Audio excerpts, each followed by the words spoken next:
Қашанда көз керек арудың әйел ананың сұлулығын көруге, дүниені ананың ақ сүтіне еміп отырып танып білуге, ұйқысыз түндер мен беймаза күндер салған әжімдер сырын ұғуға, мейірім мен ықыласқа толы ана алақанындағы ыстықты қолмен ұстап сезінуге, бесік жыры мен ана әлдиінің құдіретін бар ықыласыңмен ұғынуға. Қашанда сөз керек арудың әйел ананың сұлулығын айтып жеткізуге, дүниенің алтын діңгегі ана екенін әйгілеуге, анаға деген махаббат пен құрметті тіл ұшына үйіруге, жылына бір рет болса да әйел ананың арулардың алдында бас ие тұрып алғыс айтуға, көкіректі кернеген сезім мен сағынышты махаббат пен сүйіспеншілікті білдіруге. Иә, жыл сайын наурыз келет, жыл сайын осы күнді мерекелейміз. Жыл сайын әйел аналарға, аруларға жақсы тілектерімізді айтамыз. Күн сайын айтсақ та болар еді, күн сайын қуантсақ та жарасар ма еді? Өмір солай. Күн сайын бірге жүрсек те, біліп жүрсек те, ең жақсы сөздерді, ең тәтті тілектерді осы 8 наурызға байланысты айтамыз, байланыстырып айтамыз. Жұмақ ананың аяғының астында деп хадисте жазылғандай, отбасының ұйтқысы мен берекесі болып отырған аналардың атына небір асыл сөздерді айту, айналасын әсемдік әлеміне енгізетін ару қыздарымызға ақ тілектерді арнау, басқа емес, дәл 8 наурызға қажет ақ. Мерекелеріңіз тағы да құтты болсын. Арманыңды ақтармын ба жүрегімде тербесем, айға сіңілі қарындассың қасиетті жерге сен, мен өзіңді теңдесі жоқ құдірет деп түсінем, сендік қуат мың есе артық жердің тарту күшінен. Сұлу әлем сұлу сен жаратқан адаммен, көк жолының қарсылығын қағып тастап бараммен, сендік қуат болар бәлкім, басын иді көк маған, әркез сенен туғанымды есім алсам тоқтаман. Ал ұмытсам, ұмыт болып қаларымды білемін, ұмыт қалмау үшін менің шарқырады жүрегім, шат жүріп ақ қас қаққанша боламын мен шерменде, жетім емес кей ананың жетімдігін көргенде. Көз алдымда жас дөңгелеп булығам да ызадан, маған тіпті сөз келмейтін ұяттардан қызарам, бұл дүниеге онсыз дағы кеткен жоқ па көбесең, о аналар, кей пасықты жаратасың неге сен? Тас бауырлар дүниеге келсін де тез кетсін де, әлде өзгелер ондайлардан жиіркенсін дейсің бе? Қай кеудені жылытады лапылдаған отпенен, өз кеудесін жылытуға құдіреті жетпеген. Анаң саған керек болса, балаңа да сен керек, кезекпенен ауысатын ғұмыр ғой бұл дөңгелек. Ана керек, о адамдар, ана керек адамға, анасыздар аң сияқты, күн кешіп жүр ғаламда. Пікірімді ұнатпаған таптықта дер дананы, даналықтың қажеті жоқ, сыйлау үшін ананы. Әрдайым татулықтан көңіл өскен, ешқашан бір-бірінен бөлінбестен, ертеде бір ауылға аңыз болған, бір үйде екі абысын өмір кешкен. Екі әйел тату болған шынында да, жүз шайып ұрыспаған ғұмырда да, телеміп екі ананың ортасында өсіпті еркін ерке бір ұл бала.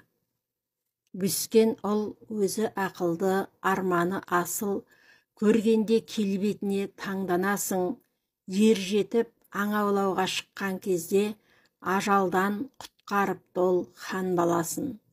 Хан барып өжет ұлды көрмек болған, сый сұрап жігіт өзі келмеп доған, батырдың анасына алғыс айтып ғажайып сарай салып бермек болған. Қайтарма пейілінен бір ауса хан, Қайтару жақсылығын құмар саған, қайсысы екі әйелдің анасы деп уәзірден кешіктірмей сұрау салған. Туғалы еш нәрсені бөліспеген, екеуі не істесе соны істеген, екеуі менің туған анам десе, хан жігіт жауабына келіспеген. Анаң мен уәзір ханға жүр дейді екен, бұл халық татуды да күндей мекен, туғанын екі ананың қайсысынан жігіттің өзі де анық білмейді екен. Бұл жайлы тіс жармады бәле тіпті, айтпапты екі әйелде төрелікті, шынында қайсысынан туды екен деп сол кезде елде гулей жөнеліпті. Бұл сауал қос ананы қапа қылды, жігітте ханға талай апарылды, сыйдан да сарайдан да бас тартып ол, жалындық ханға қой деп шатағыңды. Бір кезде татулықтың өлшемеді, енді ол үй қасіреттен теңселеді, өжетіл туған әйел қайсысы деп білуге жағдайды хан өршеленді. Бір күні ханның үні жаңғырықты, ел жинап сарай алдын шаң қылыпты, жігіттің қол аяғын байлатқызып, сол жерде екі әйелді алдырыпты. Депті ол, қысқартыңдар бұлдануды, жалындым, айтпадыңдар шындарыңды, енді мен екі сарай салғызам да екіге бөліп берем ұлдарыңды. Екіге хан жігітті шабам депті, айбалта әкелуге адам кетті. Сол кезде бірінші әйел мен келсем жігіттің жарты жағын алам депті. Еңіреп енді бірі заржылаған, бөліске түспесін деп сорлы балам, мен үшін бөле көрме, жер бетінде құлыным аман жүрсе болды маған. Ол солай қолын жайып алға шықты, көз жасы ақ тілеуге жалғасыпты. Босатқан қол аяғын жігіт келіп, сол жерде анасына жармасыпты. Сол жерде толқып кеткен халық қатты, сонда ана ұлын көріп талып қапты. Тағында мәз-майрам боп отырған хан қулықпен ұл анасын анықтапты. Шынымен хан бөліске салады деп, үрейден қалған екен бала жүдеп. Өлшеусіз мейірім мен махаббатың өзгеден бөлексің ау, ана жүрек. Ісің сәтті болып, жолың ашылып, ел аузына ілініп, алдыңғы қатарға шыға бастасаң, аяқ астынан досың да дұшпаның да көбейеді екен. Пендешілік ай. Бауыржан Момышұлы. Бұл жалғаннан кетпей тынбайтын өзекті жанның мына өмірден ұтар олжасы не? Ол тіріңде көз нұрың, көңіл қуанышың болатын, өлгенде аруағыңда разылап құран бағыштайтын, түтініңді түзу шығаратын ұрпағың ғана. Атақ марапатты қаулымен тағайындайды, ал абырой қаулы қарармен берілмейді. Шынайы еңбек сіңген атақ абырой ел жұрттың ықылас құрметімен келеді. Алла абырой нәсіп етсін деңіз. Тасты жарып шынар да өсет, тасқа жабысып қына да өсет. Қазір шынарлар азайып, жабысқа қыналар қаптаған заман. Адамнан сұрасаң ашуланады, Алладан сұрамасаң ашуланады. Кішіпейілділік кішілік емес, кісілік. Жақсының шарапаты тиер тар жерде, жаманның кесапаты тиер әр жерде. Мұхит сияқты терең адамдар болады, тереңіне сүңгіп кеткің келеді. Шалшық судай таяз адамдар болады, үстің былғанып қалмау үшін аттап өтуіңе тура келеді. Үйдің ыстық суығын қыс түскенде білерсің, кімнің алыс жақынын іс түскенде білерсің. Ағаштан жеміс күтсең, бұтағын сындырма, адамнан үміт күтсең, көңілін қалдырма. Өзгелердің үйіне соқыр халде кіріп, мылқау күйіңде шық, ешкімді сынаушы болма. Жел қанша кешірім сұраса да, сынған бұтақ сынған күйінде қалады. Жақсы жетектесе тартына берме, жаман жетектесе артынан ерме. Адамды тәрбиелейтін қаталдық емес, мейірім. Бақыт жарыңыздың адалдығы, бала-шағаның амандығы, отбасының татулығы. Адам басына бақтың қонғанын білмейді, ұшқанын біледі. Ашу ақылсыздықпен басталып, өкінумен аяқталады. Сізге өсек айтқан адам сіз туралы да өсек айтады. Ақылды адам біреудің кем-кетігін өзі түзеп жүреді. Ақымақтар біреудің кем-кетігін жіпке тізіп жүреді. Біреулер уақытты жеткізе алмайды, біреулер уақытты өткізе алмайды. Сараң алғанына, жомарт бергеніне қуанады.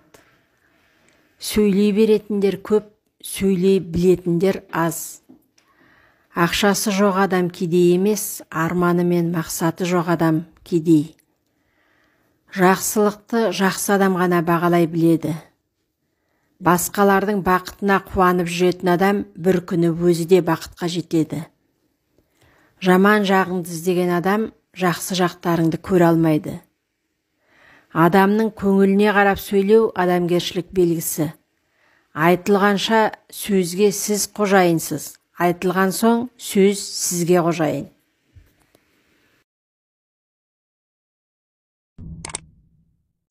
Аяғы жаман төрді былғайды, аузы жаман елді былғайды. Еркек жерін сақтасын, жарын сатпасын, әйел ерін баптасын, арын сатпасын. Тойған жерден қыз алсаң, тойған сайын құлпырады. Тоймаған жерден қыз алсаң, тойған сайын жұлқынады. Өмір сүрудің екі заңын білген адам бақытты болар. Бірі не болса соны жей бермей, азығына талғаммен қарайтын жан. Бірі кім болса сонымен дос болмай, айналасындағы достарын жөнімен таңдай білетін адам. Әр қиындықта жеңілдіктер, әр көз жасында қуаныш, әр сабырлықта абырой жасырылған. Баланың балалығын тыйдым дегенше, ер жеткендегі даналығын тыйдым деңіз. Ақылды адам өмірге бейімделуге тырысады, ал ақылсыз өмірді өзіне бейімдегісі келеді. Бір қайғыны ойласаң, 100 қайғыны қозғайды. Адамдарға жақсылық жасай беруге мүмкіндік жетпеуі мүмкін. Бірақ ешкімге зиян келтірмеу бәрінің қолынан келеді. Өмір егер ащыны бермесе, тәттіні білер медік. Тәттіні бермесе, ащыны білер медік. Арман дегеннің таудайы, түймедейі бар. Өзіңнің түймедейің басқаның тауындай көрінбесін. Жақсысын көріп, жаманын көрмеген алданады. Ақылдының кешірімділігін ақымақ жеңдім деп түсінуі әбден мүмкін. Адам денесі көп жүкті көтерсе де, көңілі әр сөзді көтере алмайды. Жақсы өмір жақсы ойлардан тұрады. Жұмсақ бол, бірақ бағынышты болма. Қатты бол, бірақ қатыгез болма. Көргендінің аузынан тәуір әңгіме шығады. Көргенсіздің аузынан ауыр әңгіме шығады. Бетіңе күлгенге емес, қадіріңді білгенге сен. Пайда үшін күрескенге емес, қайғы мұңды бөліскенге сен. Адамның малымен талассаң да, бағымен таласа алмайсың. Жолына кедергі жасасаң да, бағына тосқауыл қоя алмайсың. Құдай құрағанды пенде шашып тау салмайды. Қақпан көрген тышқанның намысы бар. Бардың қадірін жоғалтқан біледі, тоқтықтың қадірін ашыққан біледі. Жамандық әшкереленген сайын өледі, жақсылық әшкереленген сайын өнеді. Дүниенің тұтқасы еркекте, кілті әйелде, сыры данада, қызығы балада. Жақсымен өткен әр күнің жасыңа қосқан жыл болар. еліңе қосқан үлесің ұрпаққа кейін жыр болар. Қиял көп, ақиқат біреу, осыны білсең ақылыңа тіреу. Уақытта байлық, бірақ шектеулі. Асың барда дос жина, ақылың барда ес жина. Еңбегіңнің нанын же, халқыңның қамын же. Балаға 10 рет айтқанша 1 рет көрсет. Барған үйдің итімен достас, ұлымен сырлас. Тамағын даттама, әйелін мақтама. Тон бітпеске тон бітсе, қағуменен тоздырар. Жаман әйелге қоң бітсе, ер жігітті аздырар. Жауыңның сұққан найзасынан, досыңның шерткен саусағы ауыр. Таң атқанда талпынбасаң, кеш батқанда алқынарсың. Біреуге жиіркенішті қараған адамның жанарында нұр, жүрегінде жылулық болмайды. Қазіргі заманда ақ көңіл болу сән емес. Ақ көңіл адам қудың қалтасын, өсекшінің аузын толтырады. Ашулы кезде шешім қабылдаудан, қуанышты сәтте уәде беруден сақтан. Қысқа сөйле, аз сұра, тез кет. Арамдық жасаған адамның өмірі алаңдаумен өтеді. Бір байдың байлығы екінші байдың ұйқысын қашырады. Жаманның кесапаты тірісінде, жақсының шарапаты өлгеннен кейінде тиіп жатады. Ұрпағы бар адам алаңсыз өледі. Жалғызбас жанды көршісі көмеді. Баланың да баласы бар. Бірі бағың, бірі сорың. Өзің осал болсаң да ұрпағың ұлы болсын. Қыз кетеді, жиен келіп тұрады. Келін қолда, бірақ ұлыңды бөліп тұрады. Екі тентек таныспай жатып ұрса кетеді. Екі қу сөйлеспей жатып ұғыса кетеді. Данышпандар өз ғасырында туады, өзге ғасырда әйгілі болады. Аз сөйлер де көп тыңдар, хас асылдың баласы. Өлімнің қақпайтын есігі, өсектің кірмейтін тесігі жоқ. Бақ қонады ұл таңдап, қонақ қонар үй таңдап, болымы жоқ бозбала, бейнеттен қашар бұл тыңдап. Ел адамымен сөйлессең, ауыл аймағын айтады. Қала адамымен сөйлессең, үйіндегі жиған тергенін айтады. Қыр адамымен сөйлессең, ботамен тайлағын айтады. Ал тексізбен сөйлессең, қайдағы жайдағыны аузына келгенін айтады. Адамның санасы қаншалықты төмен болса, ол мұрнын соншалықты аспанға көтереді. Бақыт тыныштықты сүйеді.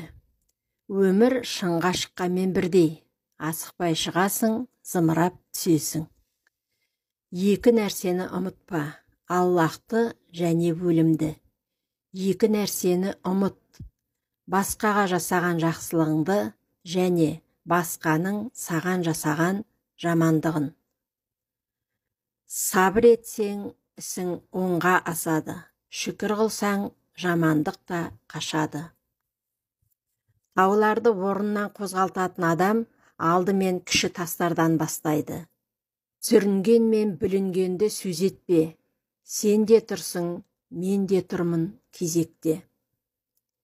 Ең бай адам барға қанағат ететін адам. Жеңілістеріңнен сабақ ал, сонда жеңіске еріксіз жетесің. Білімдіден не пайда? Білгенін көпке айтпаса, үйренгеннен не пайда? Қайырымы қайтпаса. Өзіңде барды өзгелерге бере алмайтын адам, өзгелерде барды көре алмайды. Өмірді қайта бастасам, шалынған жерді баспасем, қолдағы барды шашпасем, жаманға есік ашпасем, қадірімді білмес жандармен кездескен күні қоштасып, келерін қайта тоспасем. Адамның түбіне жететін ұрлық, адамды қасиетінен айыратын өтірік, Адамды ақылынан адастыратын көре алмаушылық, адамды ағайыннан айыратын өсек. Барыңды күзет, арыңды күзет, өзгені сынағанша өзіңді түзет. Өмір тәтті, бүгін қолың жеткенде, удай ащы, ертең тастап кеткенде. Көздер ұмытпасын десең, әдемі киін. Көңілдер ұмытпасын десең, көркем мінезді бол. Күлдіріп тұрып, жылатады өмір. Көтеріп тұрып, құлатады өмір. Етегің толып еңіреген кезде, қайтадан өзі жұбатады өмір. Үмітіңді үзіп, түңіле көрме. Құлап тұрып та гүл атады өмір. Өп деген желге дірілдей берме, шыдамдылықты ұнатады өмір. Әйелге ана, балаға дана деп қара. Әйеліңмен дос бол, үйіңе береке кіреді. Білімдімен дос бол, сасқанда ақыл береді. Аналар туып жатқанмен, даналар күнде келмейді. Өткен күн кеше, тарих. Келер күн ертең, сыр. Ал бүгінгі күн үлкен сый. Ақылды жүрекпен сезіп, аз сөйлеп оймен жеткізер. Ақылсыз мұрынмен сезіп, көп сөйлеп тілмен жеткізер.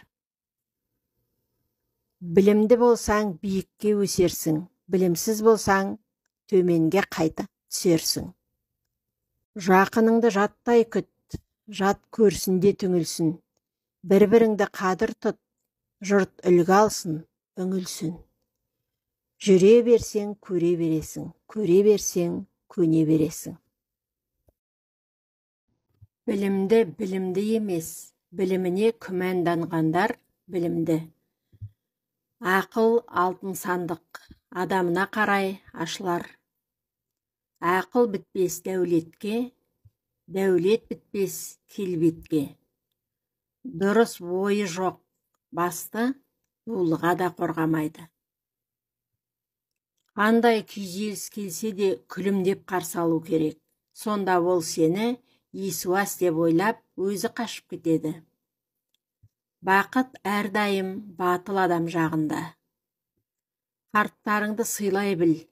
Күндердің күні болғанда, кімдердің белі бүгілмес. Күншілдік өзгенің мақтылығы мен өзіңнің әлсіздігіңді мойындаудан туған құбылыс. Жігітті жылы сөз ширатпайды, қатты сын ширатады. Алғыр жігіт ақылына қарай іс қылар, олақ жігіт оңай жұмысты күш қылар. Білімсіз адамның сөзі білектей, білімді адамның сөзі жібектей. Өмір теңіз, тағдыр кеме, ал кемең суға батпау үшін өзің капитан болуың керек. Тағдырың өз қолыңда. Бақытты болғың келсе, өткеніңді қазып, басыңды ауыртпа. Бақыттың дәмін сездірмейтін үш нәрсе: өткенге өкіну, болашаққа алаңдау, бүгінгі күніңе шүкіршілік етпеу. Факт бойынша біз өзімізден басқа ешкімге керек емеспіз. Солай екен.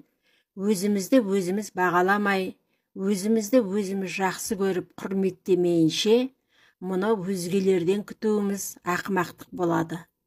Өзгелерге өзіңізді мәжбүрлеп сыйлатудың қажеті жоқ. Одан да өзіңізді дамытып, өзіңізбен айналысыңыз.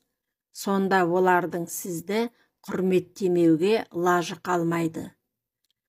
Ағайынның ішінде бір жақсысы бар болса, қаумалаған көп жаман ол жақсыны көре алмас. Әлемдегі ең дана құс жапалақ, бәрін естиді, бірақ сөзге жоқ. Көп естіген сайын аз сөйлейді. Әттең, дәл осы қасиет бізге, адамдарға жетіспейтіні ырыс. Егер жүрген жолың қиындық тудырып жатса, демек сен жоғарыға самғап бара жатырсың. Ал оңай болса, демек төменге құлдилап бара жатырсың.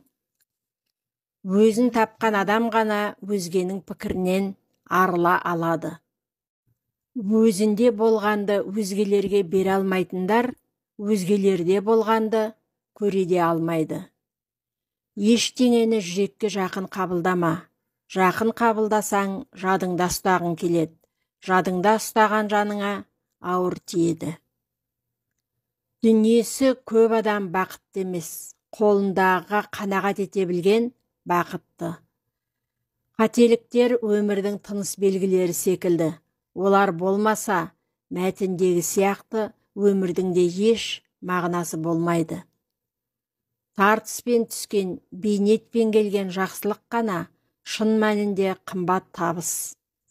Сөз қасиеті көркемдігінде, ой қасиеті шындығында. Адам алысқа қараймын деп жақындағысын көрмейді. Өмірдің заңы бойынша бір есік жабылғаннан кейін екінші есік ашылады. Бірақ көп адамдар ашылған есікке назар аудармай, жабық есікке қарай тұрады. Өмір бұл өткен күндер емес, ол есте қалған күндер. Өмірде барлығы уақытша. Егер бәрі жақсы болса, рахаттан. Өткені бол мәңгілікке созылмайды. Егер бәрі жаман болса, алаңдама. Бұл да мәңгілікке созылмайды. Өмір тау сияқты. Баяу көтерілесің, жылдам түсесің. Көздер сөйлей алады. Адамды сөзбен алдауға болады, көзбен алдай алмайсыз. 100 рет тыңда, 1000 рет ойлап, 1 рет қана сөйле. Бір сөз айтсаң жақсыға, аталы сөзге тоқтайды. Бір сөз айтсаң жаманға, өмірінде ұқпайды. Сын айтып күзейтіндер көп, жаны ашып түзейтіндер жоқ. Өмірде 4 нәрседен ұялма. Қартайған ата-анадан, кедеймен дос болудан, арзан киім кигеннен, қарапайым өмір сүргеннен. Бітімі қисық ағаштың көлеңкесі де өзіндей болады. Қымбат уақытыңызды арзан нәрсеге жұмсамаңыз. Өгізді өрге салма, қарың талар, жаманға сөзің салма, сағың сынар. Бақытқа жеткізетінде, тағдырға тепкізетінде мінезіңізге абай болыңыз. Адамның ең үлкен қателігі алдағы өмірінің ұзақ болуына сенуі. Барлығы да өтеді. Бұл әлемдегі ең шынайы ақиқат. Адамның бүкіл өмірі өзін-өзі жұбату, өзін-өзі алдау. Арзан адамға қымбат сөзіңді қор қылма. Бұл жалғанда сүріну бар да, самғау бар.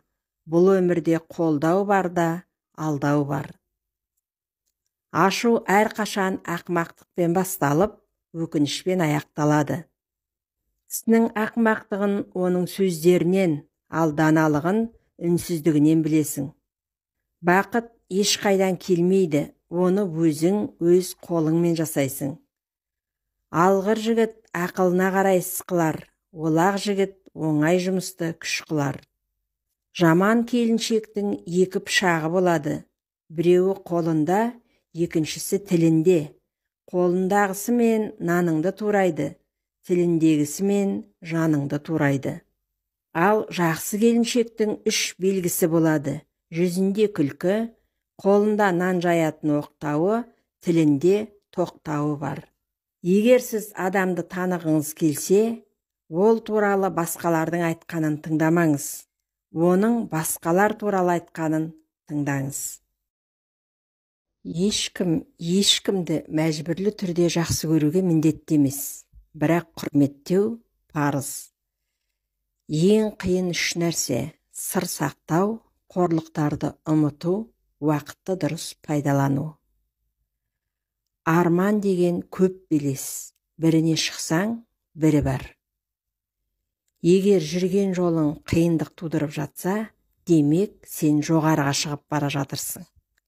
Ал оңай болса, демек төменге құлдилап бара жатырсың.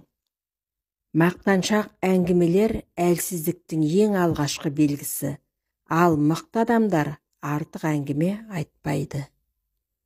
Уәде беруден бұрын оны орындай аласыз ба? Соған көзіңіз жете ме? Соны ойлануыңыз керек.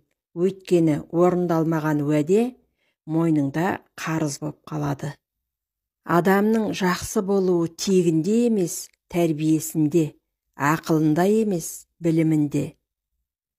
Жақсымен дос болсаң, алдыңнан шығар елпек деп, жаманмен дос болсаң, сыртыңнан жүрер өсек деп. Адам біреуге ренжісе, жақсылығын көрмейді. Ал біреуге риза болса, кемшілігін көрмейді. Шығысы жаман қамысты су ішінде өрт шалар. Пейілі жаман адамды нар үстінде ит қабар. Үміт өрге тартады, үмітсіздік көрге тартады. Жасырын жасалған жақсылық бағаланып, міндетті түрде өзіңізге екі есе боп оралады. Күлкісі жарқын үйге бақ қонады. Шөлде қамыс, жаманда намыс болмайды. Туа жаман жоқ, жүре жаман бар. Басыңа іс түссе, жақсы көмек етеді, жаман күліп өтеді. Жақсылық терек басында, жамандық тізеңнің астында. Жақсының күнде бір ойы кеңейді, жаманның күнде бір ойы кемейді. Жапалақ мақтанса, жардан қоян алдым дер. Жаман мақтанса, жақсыны аяғынан шалдым дер. Жақсының қасиеті жарастыру, жаманның қасиеті таластыру. Бір сөз айтсаң жақсыға, аталы сөзге тоқтайды. Бір сөз айтсаң жаманға, өмірінде ұқпайды. Бақыт таңертең жұмысқа баруға асығу, кешке үйге қайтуға асығу. Кімге мына 5 нәрсе берілсе, ол адам бақытты. Деннің саулығы, сенімді болуы, ризықтың көптігі, мейірімді және сенімді жар, сабырлылық сезімі. Бағалай білмеген адам бақытқа жетпейді, армандай білмеген адам мұратқа жетпейді. Темір шеге тасқа кірмейді, ақыл надан басқа кірмейді. Адам деген пенде екен, жоқ боп кету демде екен. Бұл өмірдің қызығы сіз біз дескен жерде екен. Өлшеніп берген өмірде жылайсың, кейде күлесің, тоқтатпа тағдыр күресін.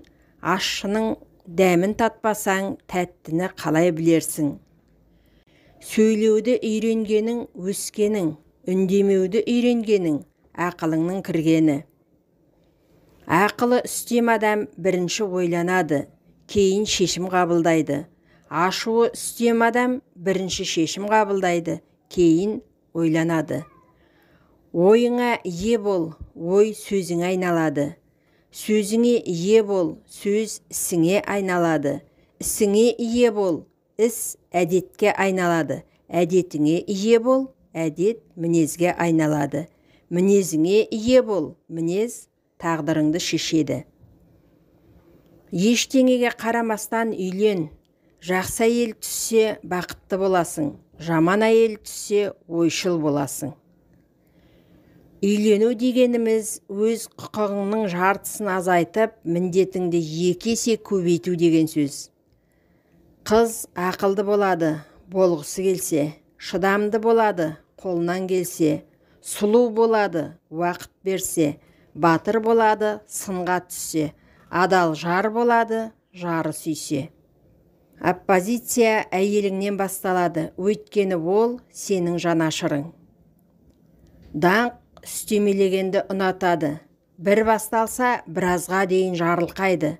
Қашан өзің бүлдіріп алғанша, махаббат нұрына бөленесің. Адамдар дүниенің бәрін түсіндіргенмен, өздері әлі де болса түсіне алған жоқ. Адам мақсатына өзін-өзі жетілдіру арқылы жетеді. Қатемді көрсеткен кісі ұстазым, Дұрысымды көрсеткен кісі досым, орынсыз мақтаған кісі жауым. Өткенде өкіну үшін емес, сабақ алу үшін еске алу керек. Болашаққа үреймен емес, үмітпен қарау керек. Балаңа тақ дайындап берсең де, бақ дайындап бере алмайсың. Жақсы адамдар саған бақыт әкеледі, жамандар тәжірибе береді. Ең жамандары сабақ болады, ал ең жақсылары естелік қалдырады. Табысты болудың ең жақсы жолы істейтін нәрсеңе ғашық болу. Ішкі жан дүниеңіз таза болмаса, жылтыраған жүзіңіз ештеңеде шешпейді. Жүргендер көп, достық атын малданып, қалмағайсың сен де бірде алданып. Қара жерді жамандама, қайтып сонда барарсың. Қауым елді жамандама, қарғысына қаларсың. Ұшудан қалған лашынның қарға төбесін теседі. Бидайдың кеудесін көтергені дақылы жоқтығы, адамның кеудесін көтергені ақылы жоқтығы. Адамның жақсы қасиеті жақсыларға ергені, жаман қасиеті бір сөзден бір сөз тергені. Ханның сырын құл білмес, құлдың сырын кім білмес. Арман жай ғана қиял, мақсат ең басты құрал. Ата жүрегі таудан үлкен, ана жүрегі теңізден терең. Адам болар бала алысқа қарайды. Атадан жақсы ұл туса, қар үстінде от жағар. Атадан жаман ұл туса, ат үстінен ит қабар. Ұлы бар үйде қуат бар, қызы бар үйде шуақ бар. Суық бауыр баладан суыртпақ жіп дәметпе. 10 баланы бір әке асырайды. 10 бала бір әкені асырай алмайды. Атаның еккен ағашы ұрпаққа сая. Келіннің сөзі кетпендей, баланың сөзі батпандай. Өз балаң өзекке тепсең де кетпейді. Кісі баласы кісендесең де тұрмайды. Басқа келген бақты кесірлі келін қырсықты бала қашырады. Баласы бардың өң ойнар, баласы жоқтың көз ойнар. Аш бала тоқ баламен ойнамайды, тоқ бала аш болам деп ойламайды. Ат болар тай саяққа үйір, адам болар бала қонаққа үйір. Үй баласымен базарлы, қонағымен ажарлы. Ата даңқымен қыз өтер, мата даңқымен бөз өтер. Ата-ананың қарызы ұрпақтың өмірлік парызы. Жалғыз баласы атқа шапса, атасы ауылда тұрып тақымын қысады. Ана жақсылығын ауырсаң білерсің, қайын жақсылығын қыдырсаң білерсің. Қыз кетсе қуаныш, орнын тапса жұбаныш. Ұл орныңдағы ту, қыз айдыннан ұшатын қу. Екі дос бір егістікте жұмыс істейтін. Бірі үйленген, 3 баласы бар. Екіншісі бойдақ, күн батқанға дейін жұмыс істеп, достар тапқан өнімді тепе-тең етіп, екіге бөліп алатын. Күндердің бір күнінде бойдақ жігіт ішінен өнімді және шыққан пайданы тепе-тең бөлгеніміз дұрыс болмады. Оның балалары бар, ауыздары көп қой деп ойлайды. Мен жалғыз тұрамын, сондықтан да айтарлықтай көп қажеттілігім де жоқ. Осындай ойымен түн сайын үйінен шығып, бір қап өнімді жасырын түрде досының үйі алдындағы қорасына апарып тұратын болады. Досы да ішінен, өнім мен пайданы бірдей бөлгеніміз дұрыс емес. Мен үйленгенмін, жұбайым мен балаларым бар. Қартайғанымда олар маған қарайтын болады. Досымның болса ешкімі жоқ, қартайған кезінде оған қарайласатын адамы да жоқ деп ойлайды. Әйтсе де, екеуміз бірдей еңбек етеміз, несібеміз тең болсын. Жетпей жатырса сұрап алармын, керісінше артық қалса досымда қалсыншы. Оның қарайласатын ешкімі жоқ қой. Досымның еңбегін пайдалануға болмайды деген шешімге келеді. Осылайша бұл досы да түн жамылып үйден шығып, досының қорасына бір қап өнім апаратын болады. Осыған қарамастан екі қорадағы қаптар саны неліктен еш азаймағанын екі дос та түсінбей жүреді. Бір күні жасырын түрде бір-бірінің қорасына қаптасып жатқанда, бір-біріне екі дос соқтығысып қалады. Сонда ғана болған жайды түсінеді. Қаптарды жерге қоя салып, достар бір-біріне деген адал ниеті мен достығы алдында көз жастарын тыя алмайды. Олар өте бақытты отбасы болатын. Бір күні анасы аурулықтан сүйікті күйеуі және енді ғана 3 жасқа толған сүйкімді қызын тастап, бұл дүниемен қоштасты. Сәби күн сайын әкесінен анам қашан қайтып келеді деп сұрайтын. Ал әкесі қызын жұбатып, қызым, анаң өте алыс бір жерге жұмысқа кетті деп құшақтап ұйықтататын. Сөйте жүріп, қызы 6 жасқа шыққан жылы әкесі мейірбан, ақ көңіл бір әйелмен танысады. Бір күні әкесі қызына, қызым, анаң қайтып келетін болды, сен анаңның түрін ұмытып қалған жоқсың ба? Деп сұрады. Кішкене сәби әрі ойланып, бері ойланып, басын шайқайды. Әке қызын аяп кетті, әрі бір жағынан сәл де болса жеңілдеп қалғандай сезінді. Ол әлі де бала ғой. Дәл сол сәтте есік ашылып, әлгі әйел кірді де құшағын кең жайып, қызды есімімен шақырады. Сәл таңырқап, жатырқап тұрған қызына әкесі, қызым, анаңды танымадың ба? Тез ана деп шақыра ғой, депті. Сәби ақырын адымдай басып барып, ана деп құшақтай алады. Кешкі астан соң әйел қызға ілесіп, оның бөлмесіне кіреді. Екеуі көңілді әңгімелесіп отырғанда қыз, сіз менің анам емессіз, дейді кенеттен. Әйел әрі тосырқап, әрі таңырқап қалды.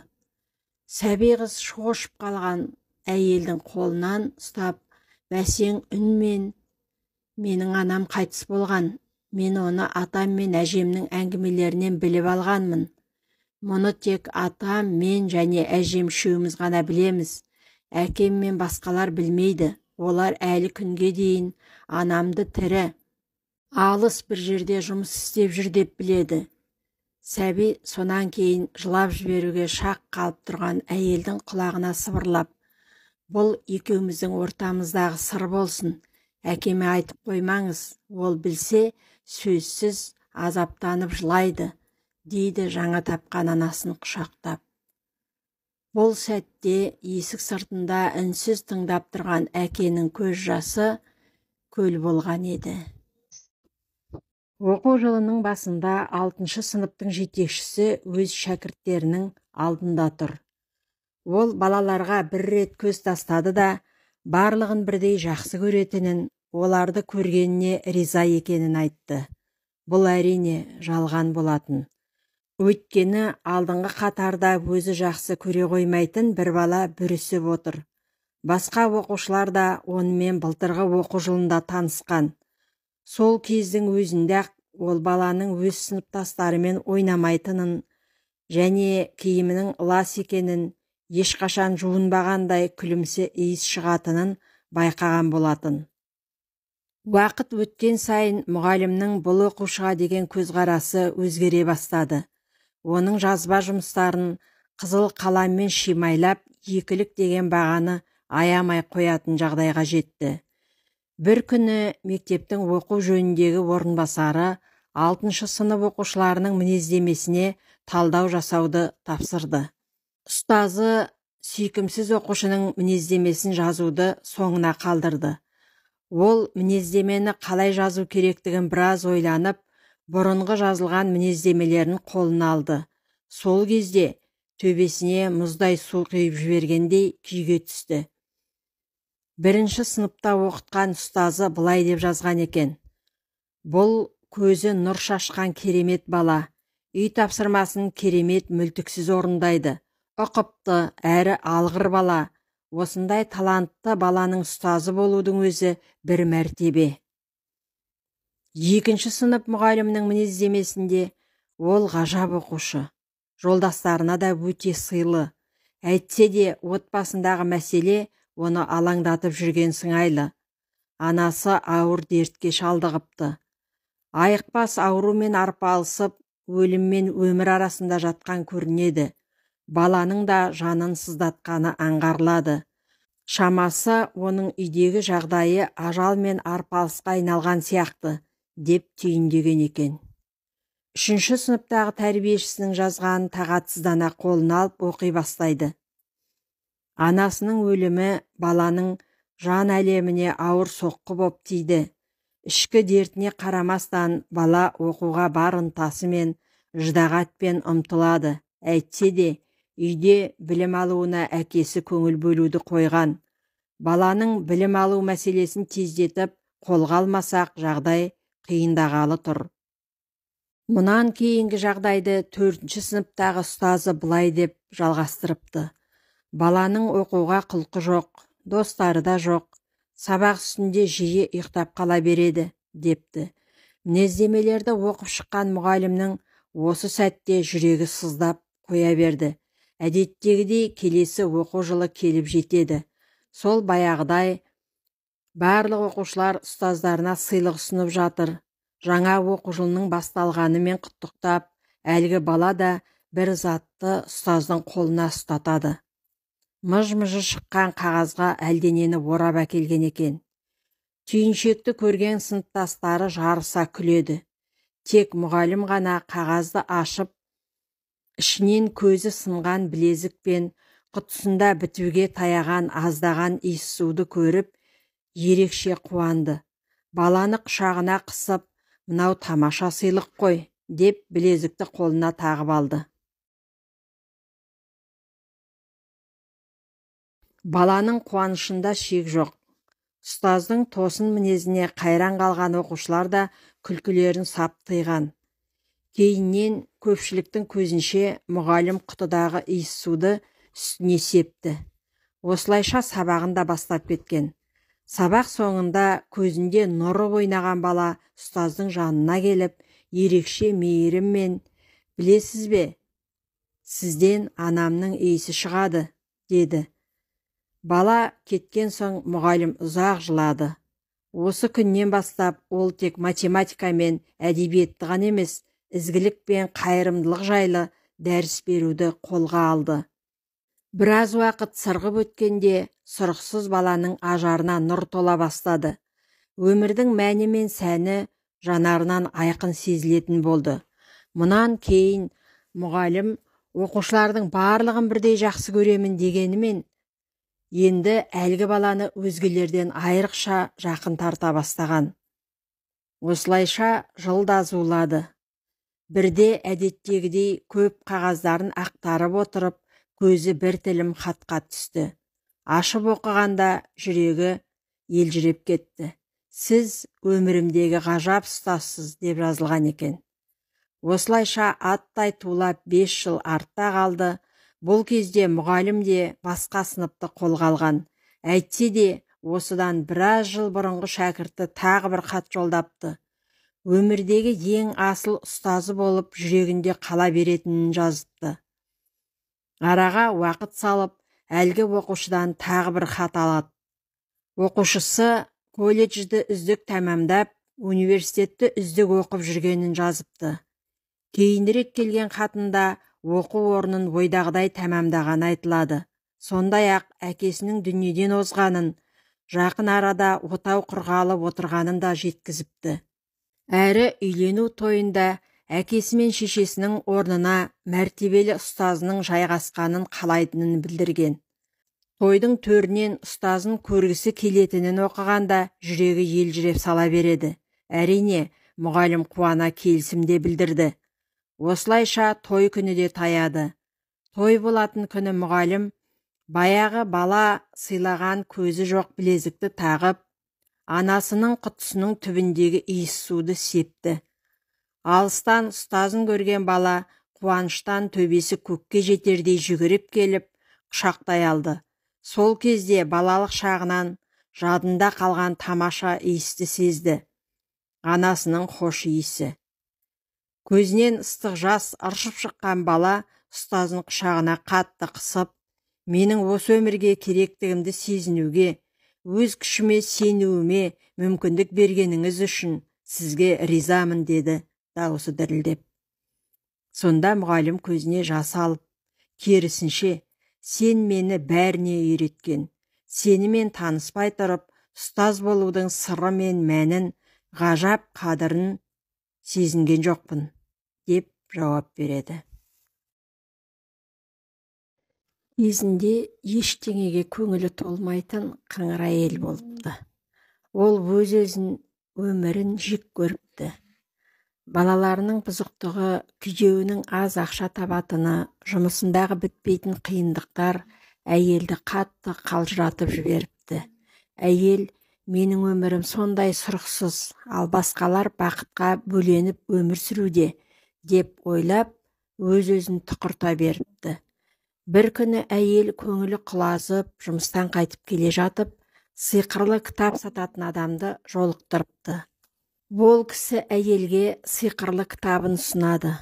Әйел бақытының құпиясы деген жазуды көрген әйел бір сәт ойланып қалады. Сөреде 3 кітап тұр еді.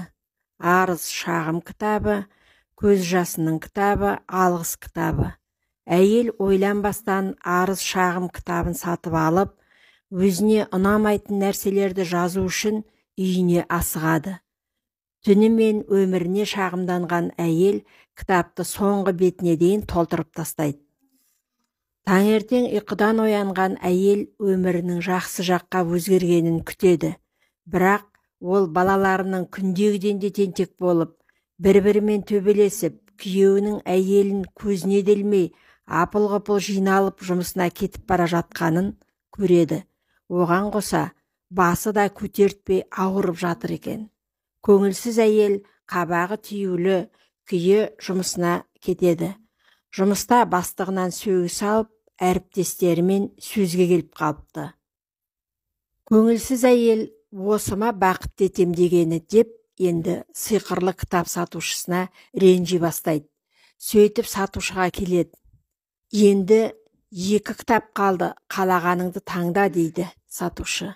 Әйел көз жасы кітабын таңдап, бір шерімді тарқатып жылайыншы деп үйіне кетеді. Үйіне шаршап шалдығып әрең жеткен әйел кітапты ашып оқуға асығады. Кітапты ашып қалғаны сол еді, әйел есінен танып қала жаздайды. Өйткені кітапта бірде-бір сөз жоқ еді. Кинодағыдай өзіне бейтаныс адамдардың өмірі көз алдынан өтіп жатады. Алдымен әйел жалғыздықтан жапа шеккен адамдарды көреді. Біреуі өмір бойы тұрмыс құра алмаған әйел болса, екіншісі күйеуінен ерте айырылып жесір қалған жас келіншек. Бұл әйелдер күйеуімен бір күн бірге болу үшін қолындағы бар алтынын беруге дайын еді. Кітаптың 2 парағынан ана бола алмаған бақытсыз бейбақты көреді. Таусылмайтын көз жасы, тілек, арман, күрделі ота, жанға батқан ауру, түңілу, күту. 3 парақта жазылмайтын дертке шалдыққан адамдардың тағдыры әйелдің көз алдынан өтіп жатады. Біреуі әр тыныстаған сайын жаны қиналса, екіншісі өмірінің соңғы сәтін жақындармен өткізіп қалуға тырысуда, үшіншісі жақсылықтан күдер үзіп кереуетте сұлық түсіп жатыр еді. Қолы дірілдеп, көмейіне өксік тығылған әйел кедей, үй-күйсіз, аш-жалаңаш, өлім аузында жатқан, соғыстың қақ ортасында жүрген адамдарды көрді. Кітапты жапқан әйел өкіріп жылап жіберді.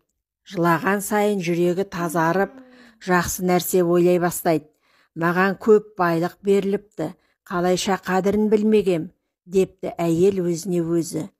Таң ата салысымен әйел әлгі сатушыға қайта келіпті.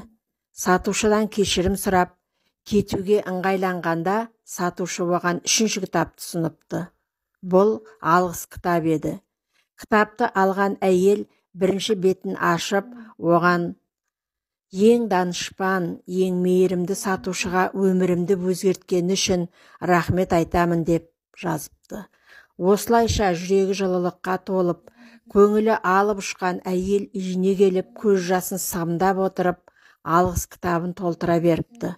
Ойлап қараса, өмірінің тәтті сәті мен алғыс білдіруге тұратын адамдар шексіз көп екен. Таңертең ұйқысынан оянған әйел сықылықтап күлген балалары мен жанары нұрға толған күйеуін көреді. Күйеуі мен балалары әйелді құшақтап, бетінен сүйіп, жақсы тілектерін айта бастаған сәтте, әйел де жылдар бойғы мұң қайғысын, өкпе ренішін артқа тастап, өмірін жаңа парақтан бастағандай күй кешіпті. Міне, әйел бақыты дегеніміз осы. Өміріңізге риза болмай, өзіңізді, айналаңызды жек көрсеңіз, жүрегіңізде тыныш болмайды. Ал жақсы сөзбен алғысты қаншалықты жиі айтсаңыз, өміріңіз тыныштыққа, бақытқа, сәттілікке толады. Шоқтанып жүрген көгімде шолпаным бар ғой менің де. Жолдассыз, доссыз тегінде өткізген өмір ме? Рақатқа бола 5 күнгі, ренжітіп қоймай ешкімді. Өмірді қалай сыйласаң, өлімді сондай жат көрме. Өмір дегенің бір күндік сәуле екен ғой. Қасиетін сезем деп ана тілдің, қауырсыны қалмады қанатымның. Бақыт деген сенің бала күндерің, бақытсыз-ақ бақытты боп жүргенің. Адамдардың жаны менен жүрегін ойлайтын ем, бір кісідей білемін. Ажырата алмай шуағы мен түнегін, танығанға мәз болыппын реңін. Тұрады көкірегіме күйік толып, жүремін кейде жанып, кейде тоңып. Күні бойы мазам кетіп қиналамын, көрінсем біреулерге биік болып. Тағдырыма несіне өкпелейін, мойын бұрмай келіп ем көпке дейін. Боп өмір ұстатпаған уың бар ма? Әкел, әкел, оны да жеп көрейін. Қарасаңдаршы, қаншама достан айырылдық. Біріміз нағыз, біріміз жалған қайғырдық. Тазалайықшы, ынтымақ деген айдынды қалыпқа түспей тұрғанымызда маймылдық. Өлгеннен сұра дередім тірі жандарға, өмір дегеннің не екенін. Жасасаң қайыр, қарыз деп айтпа жарқыным. Қарыз қып берсең, қажетте емес алтының. Не жыны бар бақыт мені көргенде, кетедір көп, енді жете бергенде. Сабыр, сабыр, ей достым, ашуланба. 4 тентегін құтыңды қашырғанға. Бұл өмірде баладан асыл бар ма? Сабыр, сабыр, ей достым, ашуланба. Шыдай түс, шыда тағы. Шыдамдыны мұн өмір ұнатады. Үміттің құлан ек құлатаңы, әйтеуір бір атады. Шыдай түс, тағы шыда. Тау құлатқан тасқынның ағысына. Кір жуытпай кіршіксіз намысыңа. Қарысуға болады, алысуға. Өмір, болмайды түңілуге. Мәңгі сені жазбаған сүрінуге. Қайта тұрып, қақың бар жүгіруге. Пай, өмір, өтесің-ау бір күні. Қиясың-ау қуанышты күлкіні. Өмір деген бір жарқ еткен найзағай. Өмір деген көк аспанның күркірі. Сезімге кіру үшін жылдар керек, сенімнен шығу бірақ сәт. Күндерім қайда күндерім, кеттекен қайда білмедім. Жоғалған жастық шағымды қайтарып берер кім менің. Қыран, Ол өте биікте самғайды. Мына күнәлі топыраққа қонғысы да келеді, қонғысы да келмейді.